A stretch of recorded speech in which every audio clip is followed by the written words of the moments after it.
एक बार की बात है, एक शांत गांव के किनारे पर बनी एक अनोखी छोटी सी झोपड़ी में एलेनो नाम की एक बूढ़ी औरत रहती थी।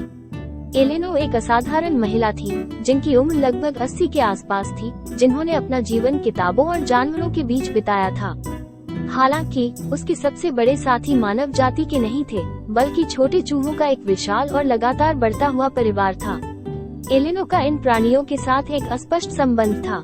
उसने उन्हें कभी भी कीड़ों के रूप में नहीं देखा, बल्कि आकर्षक, चंचल प्राणियों के रूप में देखा। उसका आरामदायक घर उनके लिए एक अभयारण्य था, जो कोनों और दरारों से भरा हुआ था, जहां वे घूम सकते थे, खेल सकते थे और निश्चित रूप से भोजन के टुकड़ों और टुकड़ों की भरपूर आपूर्ति का आनंद ले सकते थे।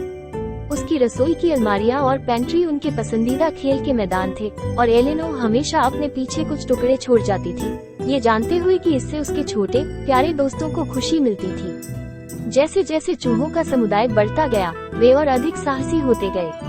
उनमें से कुछ अपनी जिज्ञासा और भूख से प्रेरित होकर कभी कभी पड़ोसी घरों में चले जाते थे। वे रसोई के काउंटरों पर छोड़े गए टुकड़ों को कुतरते और कोठरियों का पता लगाते, पड़ोसियों के घरों को अपने निजी खेल के मैदान में बदल देते। ग्रामीण पहले तो हैरान थे, लेकिन जल्द ही उग्र हो गए। उन्हें चबाए हुए कपड़े और भोजन से खाली अलमारियां मिलती थी, और उनका धैर्य जवाब दे जाता था। वे अपनी चिंताएं व्यक्त करते हुए गांव के चौराहे पर एकत्र हुए। उन्होंने कार्रवाई की मांग करते हुए मांग की कि एलेनो अपने घर में चूहों की आबादी को नियंत्रित करने के लिए कुछ करे। इन छोटे घुसपैठियों से उनका डर बढ़ता जा रहा था, लेकिन एलेनो, जिसने अपना पूरा जीवन इन चूहों की रक्षा में बिताया था, खुद उन्हें नुकसान पहुंचाने में सक्षम नहीं हो सकी। वो उनकी चंचल उपस्थिति को संजोती थी, और उन्हें चोट पहुंचाने का विचार उसके लिए असहनीय था। इसलिए उसने अपने पड़ोसियों की बढ़ती निराशा के बावजूद उन्हें अपने घर से हटाने के लिए कोई भी कार्रवाई करने से इनकार कर दिया। जैसे जैसे दिन हफ्तों में बदलते गए, तनाव बढ़ता गया। गांव वाले एलेनो और उसकी जिद से नाराज होने लगे। वे अपने टूटने के बिंदु पर पहुंच गए थे। उनके क्रोध और भय ने उनके निर्णय को धूमिल कर दिया, और एक दुर्भाग्यपूर्ण शाम उन्होंने मामले को अपने हाथों में ले लिया। गुप्त रूप से उन्होंने जाल लगाया और चूहों को एलेनो के घर से बाहर निकाल दिया। चूहों को सुरक्षित रूप से पकड़कर वे उन्हें एक दूर के खेत में ले गए और गांव से बहुत दूर छोड़ दिया।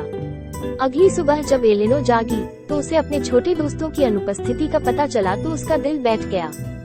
एलेनो का दिल टूट गया था, लेकिन वह जानती थी कि ग्रामीण भयभीत थे और उन्होंने डर के कारण ऐसा किया था। उसे उम्मीद थी कि समय आने पर वे चूहों के साथ उसके गहरे संबंध को समझेंगे और उसे माफ कर देंगे। दुर्भाग्य से उस सुलह के लिए बहुत देर हो चुकी थी। निष्कासित चूहे, जो अब भटके हुए थे और अपने प्रिय घर से अलग हो गए थे, नए वातावरण में अनुकूलन करने में असमर्थ थे।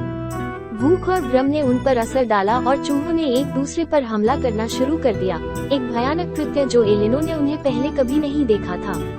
इस भयानक दृश्य के बारे में जानने के बाद ग्रामीणों ने फैसला किया कि चूहों को खतरनाक मानते हुए उन्होंने सही चुनाव किया है। अपने सामूहिक भय और क्रोध से उत्तेजित होकर उन्होंने एलेनो की कुटिया में आग लगा दी, जिससे वो जलकर राख हो गई। एलेनो, दुखी और बेघर, अपनी प्यारी कुटिया के सुलगते अवशेषों से दूर भटकती रही, न केवल अपने नुकसान के लिए बल्कि अपने कोमल साथियों के नुकसान के लिए भी दुखी हुई। एक समय शांतिपूर्ण रहने वाला ये गांव भय और अविश्वास का स्थान बन गया था, और हवा में अफसोस की भावना व्याप्त थी। बूढ़ी औरत और उसके चूहों की कहानी पीढ़ियों तक बताई जाएगी, जो डर को जल्दबाजी में किए जाने वाले कार्यों की ओर ले जाने के खतरों और समझ और करुणा के महत्व की याद दिलाती है।